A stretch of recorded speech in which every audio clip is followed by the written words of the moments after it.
હું પંડ્યા આરતી આપ જોઈ રહ્યા છો સ્પાર્ક ટુડે ન્યૂઝ। સુભાનપુરા સ્થિત ધ ગ્રાન્ડ ગાયત્રી હોલમાં વડોદરા શહેરમાં યજ્ઞ અને સંસ્કાર કરાવતી બહેનોની ગોષ્ઠીનું આયોજન કરવામાં આવ્યું, જેનો ઉદ્દેશ વ્યક્તિ નિર્માણ, રાષ્ટ્ર નિર્માણથી માંડી યુગ નિર્માણ કરવાનું છે।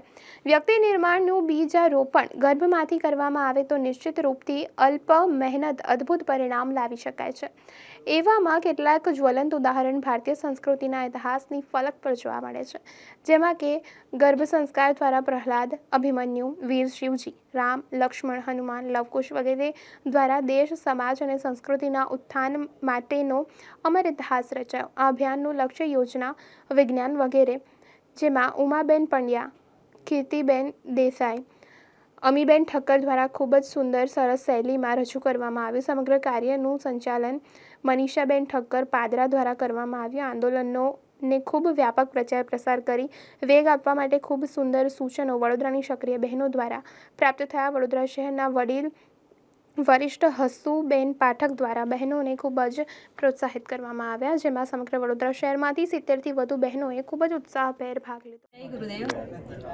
આજ રોજ સુભાનપુરા ક્ષેત્રે આવગઢી સંસ્કારવાન પેઢી અંતર્ગત અમે લોકો એક નાનો સેમિનાર કર્યો અને એની અંદર એક ગ્રુપ ડિસ્કશન રાખ્યું। ત્યાર પછી એ ગર્ભોત્સવ સંસ્કાર કરાવવા જતી બહેનોને પ્રશિક્ષણનું એક પ્રોગ્રામ બનાવ્યો અને એ લોકો પણ બધા આ રીતે પ્રશિક્ષિત થઈ અને સંસ્કાર કરાવે। ગુરુદેવનો શબ્દ છે, ધરતી પર સ્વર્ગનું અવતરણ અને માનવમાં દેવત્વનો ઉદય। તો આ માનવમાં દેવત્વનો ઉદય એટલે કે માનવ કંઈ ખેતરોમાં પેદા નથી થતા, તો આ ગર્ભની અંદર જ 90% સંસ્કાર બાળક લઈને આવતું હોય છે। તો એના કુસંસ્કારો ડિલીટ કરવા અને સુસંસ્કારોની ઇમ્પ્લિમેન્ટ કરવાની જે પદ્ધતિ છે એ ગાયત્રી પરિવાર શાંતિકુંજ હરિદ્વારથી જે પ્રશિક્ષિત અમને કર્યા છે એ જ રીતે અમે સૌને પ્રશિક્ષણ આપવા માટે સૌ ભેગા થયા હતા અને એમાં 2 ટીમ બનાવી ટીમ વર્ક અમે કરી રહ્યા છીએ અને આજે એને વેગ મળી રહ્યો છે અને એ હિસાબે અમે એની અંદર આગળ વધશું અને આ કાર્યક્રમને ઉત્તેજન આપશું। ગર્ભોત્સવ સંસ્કાર।